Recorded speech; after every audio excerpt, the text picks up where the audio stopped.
foi tomada a decisão de se contratar energia entre abril de 2022 e dezembro de 2025, justamente para que se faça um trabalho para se replecionar os reservatórios. Nós estamos, assim como na pandemia da Covid, que as pessoas estão vivenciando agora um novo normal, na operação do setor elétrico, nós vamos vivenciar também um novo normal.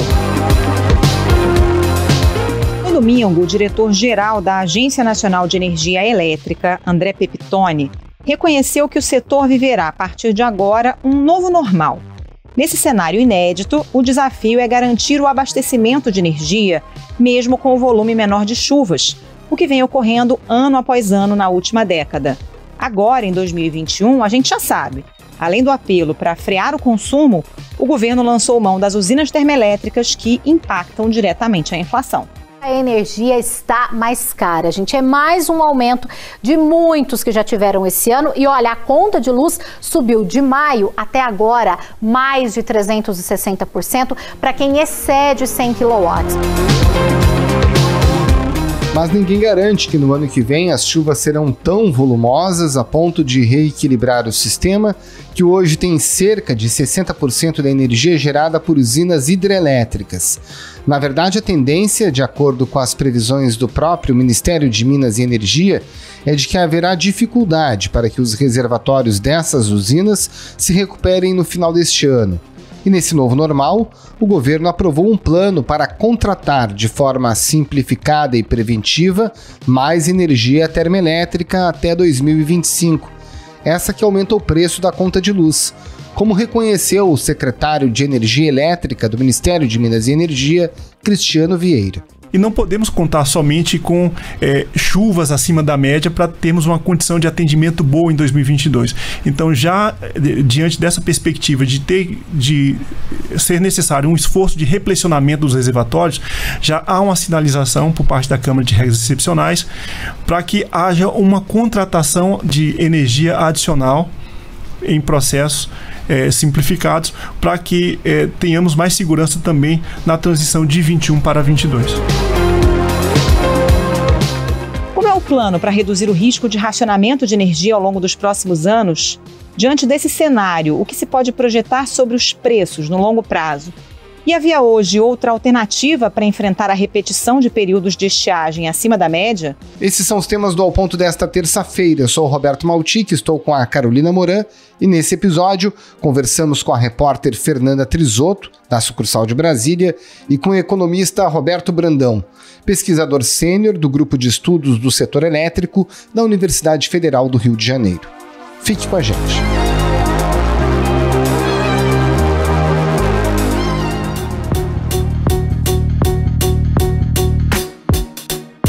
Fernanda Trisotto, qual é o cenário que o governo tem em mãos para projetar a nossa matriz energética aí para os próximos 4 anos?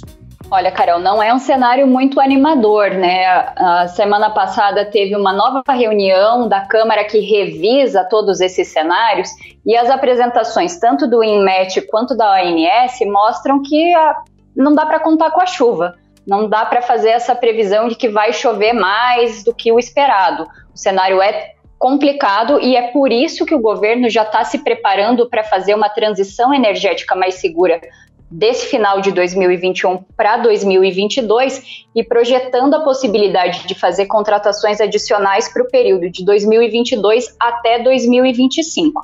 E aí essa contratação seria por um processo seletivo simplificado e com foco em térmicas, mas a gente ainda não sabe a quantidade de energia que vai ser contratada. É uma decisão preliminar dessa Câmara e a gente está aguardando mais documentações e mais estudos que devem ser divulgados pela ONS até o final desse mês de setembro. E o que o governo projeta em relação ao próprio regime de chuvas? O que a gente tem desses relatórios que já foram apresentados? A gente tem perspectiva de pouca chuva, montantes que não são relevantes para os próximos meses, então a tendência é de que os reservatórios minguem ainda mais. Eles já estão ali em torno de 28% da capacidade e essa tentativa de fazer a contratação adicional de energia é para dar um fôlego para esses reservatórios, para você tentar aproveitar o período úmido que vai começar agora no final desse ano de 2021 para encher mais esse reservatório e dar uma segurança energética maior para os períodos que vêm à frente. Por isso, a contratação de fontes alternativas de energia, que não é hidrelétrica. Se eu entendi bem, mesmo que chova na transição para o período chuvoso, a ideia é manter as térmicas funcionando para permitir que o volume de água aumente. Essa é a conta do governo? Essa é a conta do governo, é esse cenário que eles estão trabalhando, pelo menos é isso que eles estão dizendo, que eles querem dar um conforto, uma folga maior ali para você conseguir represar mais água nos reservatórios, para a gente não sofrer com esse problema continuamente.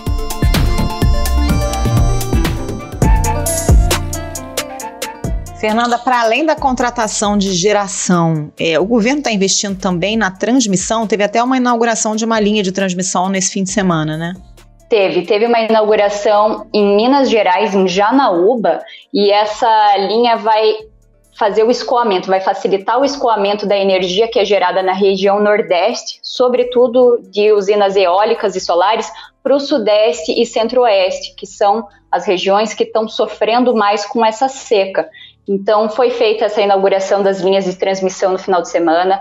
Tinha o ministro de Minas e Energia, o Bento Albuquerque, o diretor-geral da ANEEL, o André Pepitone, estiveram lá. O Pepitone comentou, por exemplo, sobre essa questão do leilão das térmicas, falou dessa preocupação que eles estão em ter uma reserva para dar mais segurança para os próximos anos. Nós precisamos encher os nossos reservatórios. Então vamos contar com essa energia para atender a população e vamos contar com essa energia também para ser armazenada nas nossas baterias, que são os reservatórios. E falou que essa segurança por hora é térmica, e ele disse que isso é ruim para o Brasil, porque é uma energia mais cara. É uma situação, um quadro complicado. Tem alguns especialistas que defendem, por exemplo, você adotar medidas de eficiência energética, para você não ficar nessa dependência ou de construção de usina térmica, porque as nossas térmicas são muito antigas, ou de você pagar tão mais caro assim pela geração da energia. Mas essa questão da eficiência energética também é complicada, porque são medidas que, por um lado, são simples, mas que elas demoram algum tempo para serem implementadas. Por exemplo, você pode promover eletrodomésticos com melhor eficiência, todos aqueles com celular que a gente vê quando vai comprar geladeira, por exemplo. Mas isso é um processo que demanda tempo, as pessoas vão ter que fazer as trocas de eletrodomésticos, não é uma coisa tão simples assim. Especialistas defendem que esse fronte não pode ser esquecido pelo governo. O governo tem que estar atento a isso e promover essas medidas mais simples. Outra coisa é o horário de verão. Mas o horário de verão a gente já abriu mão dele porque a economia de energia não era tão alta por causa da mudança do padrão de consumo, né, que saiu daquela coisa do final da tarde para o meio da tarde, o pico de consumo de energia. Mas hoje em dia, por exemplo, seria uma medida que é interessante, porque no nível que a gente está, qualquer economia de energia é válida. Agora, Fernanda, a gente está falando aqui de um plano para a contratação de energia térmica a partir de 2022 até 2025.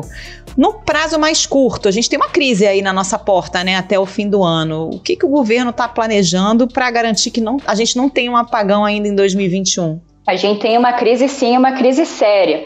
Por enquanto, uma novidade que foi aprovada pelo governo é para você dar condições de operação para uma usina termoelétrica GNA1, que fica no Rio, no estado do Rio, já em 2021. E o governo já sinaliza que diante da necessidade de geração que a gente está precisando nesse momento, qualquer recurso energético disponível e vai ser considerado nos estudos de avaliação dos comitês e das câmaras que estão fazendo esse controle da nossa situação energética. Então, essa é uma solução. A outra solução é uma campanha que o governo já lançou para a economia de energia, que, né, tenta fazer uma economia voluntária, né? Produzir energia fica mais caro e mais difícil. Acumule as roupas antes de lavar e passar. Energia, se desperdiçar, vai faltar.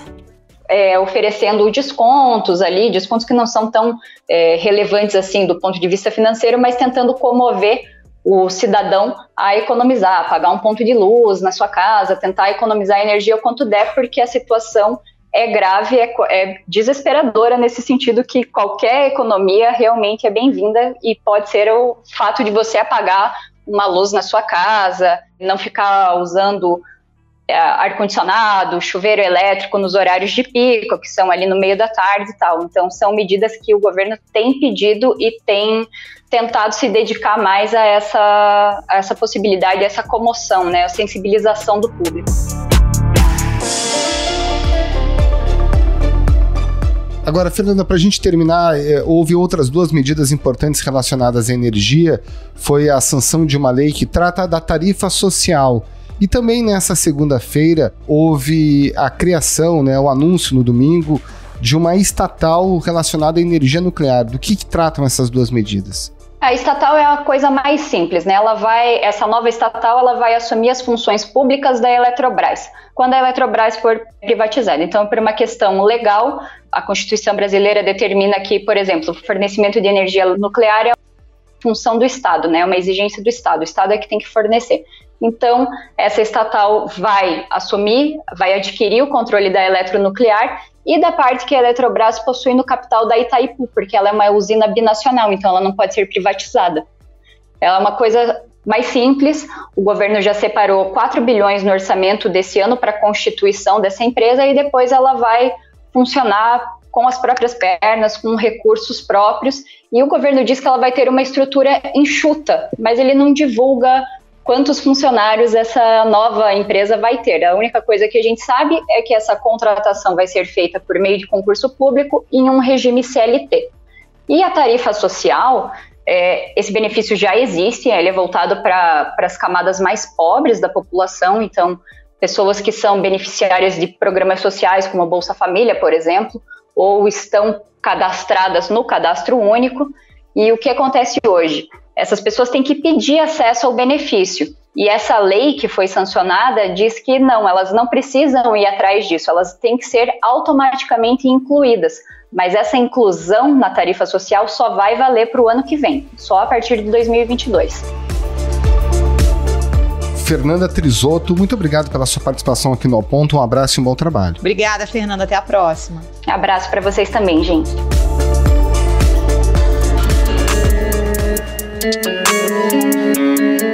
Professor Roberto Brandão, quando o governo facilita a contratação de térmicas para os próximos anos, a gente está dizendo que o governo já prevê dificuldades, como a gente tem enfrentado nesse ano, nos próximos anos, para garantir o abastecimento energético de energia elétrica pela falta de chuvas?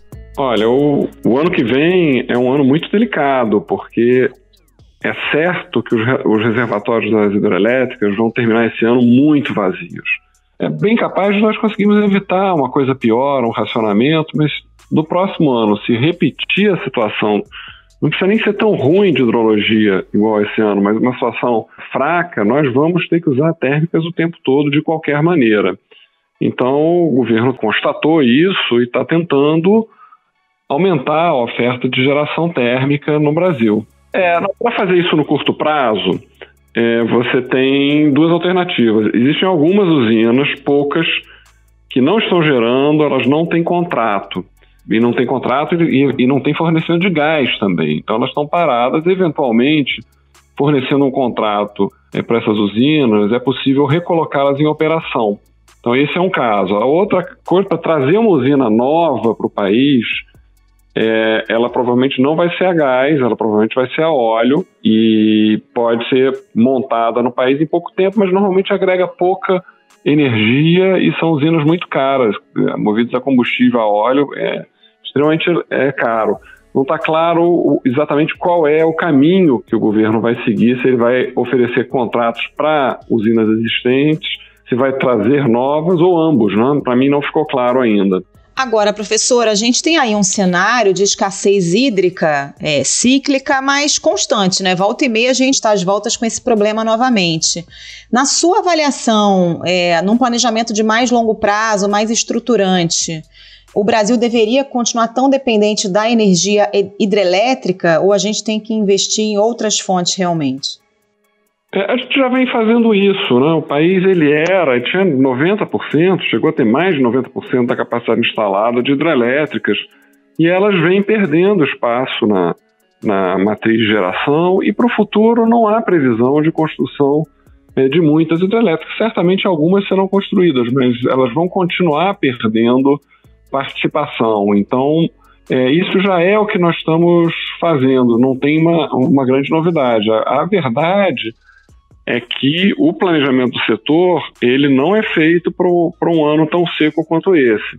Ele é feito para anos relativamente secos, mas a gente está tendo uma sequência de anos secos. Desde 2012, todos os anos menos um foram piores do que a média em termos de hidrologia, e essa única exceção ele foi na média. Está chovendo menos, eu moro aqui, toda a vida morei, e tenho notado que de uns anos para cá tem chovido bem menos. Tanto é que você vê que este ano não teve enchente aqui para nós. Nada. Então há tempos que nós não temos afluências capazes de encher os reservatórios e que possam ser usadas nos anos seguintes. Então a gente não tem conseguido nos últimos anos encher os principais reservatórios nunca. Há tempos a maioria deles fica vazia ou relativamente vazia, metade, um pouco mais, um pouco menos. Então, de fato, o planejamento do setor não é feito para esse nível de hidrologia que a gente experimentou nos últimos 9 anos.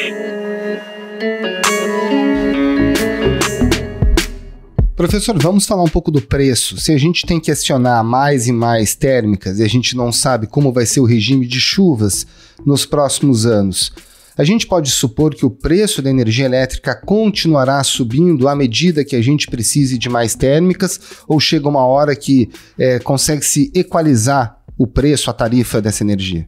Olha, a energia do Brasil não é barata, a gente tem uma energia, um custo de produção de energia muito barato, né? Hídrica, custo de produção é barato, eólica e solar no Brasil é muito barato, mas a energia para o consumidor final ela é cara, em parte porque a gente tem um peso de impostos e encargos muito grande na tarifa, e em parte por a nossa falta de sorte. Nos últimos 9 anos, a gente vem de uma sequência de anos secos, e o nosso sistema não é barato quando não chove.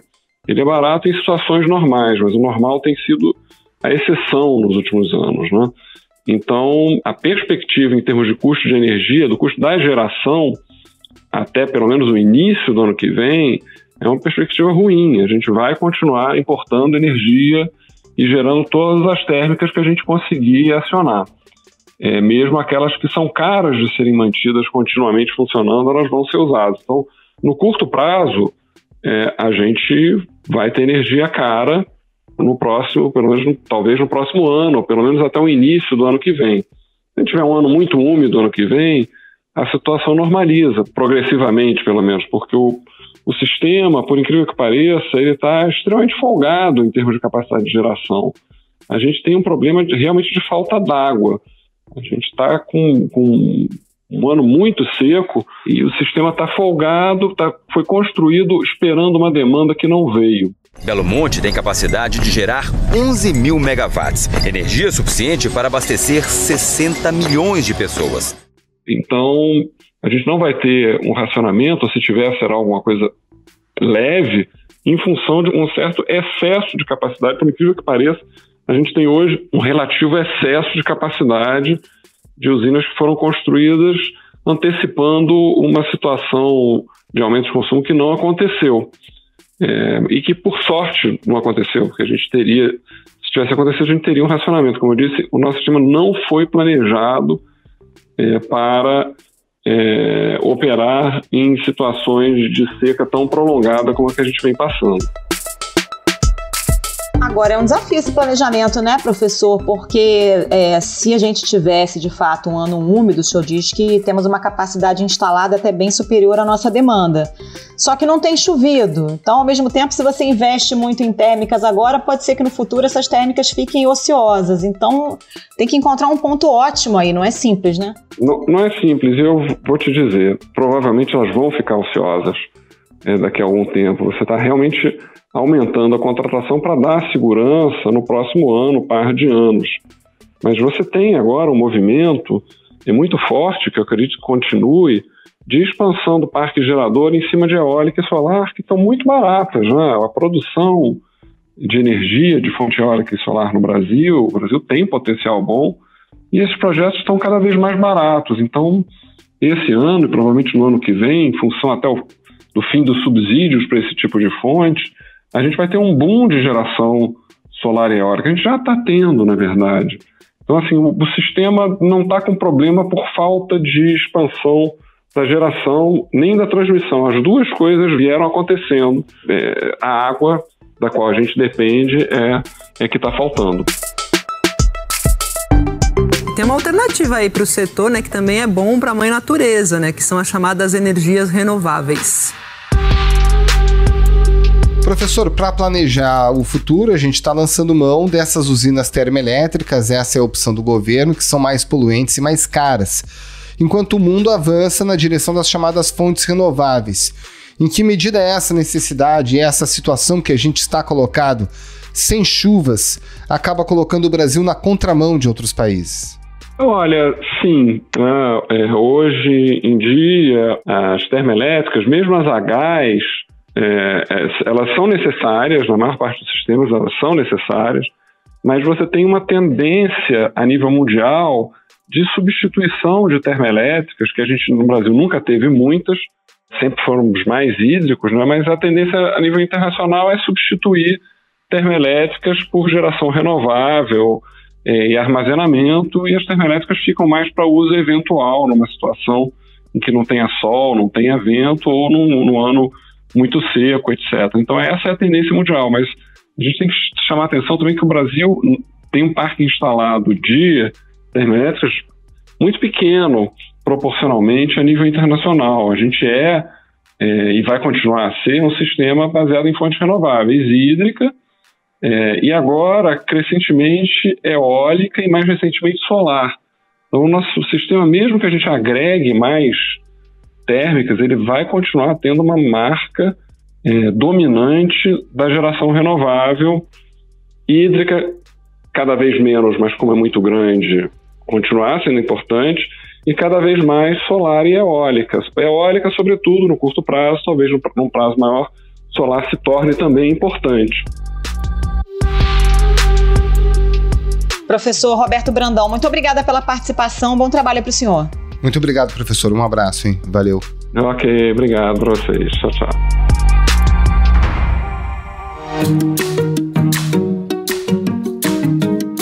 Esse foi o Ponto de hoje, o podcast diário da redação do Globo. Nessa conversa a gente conta com a participação de toda a equipe do jornal, as mesmas pessoas que levam até você informação e análise de qualidade todos os dias. Quer saber mais? Assine o Globo. Acesse assineoglobo.com.br e confira todas as notícias e reportagens especiais. A produção é do Lucas Matias e a edição é do João Guilherme Lacerda. Tchau. Até mais.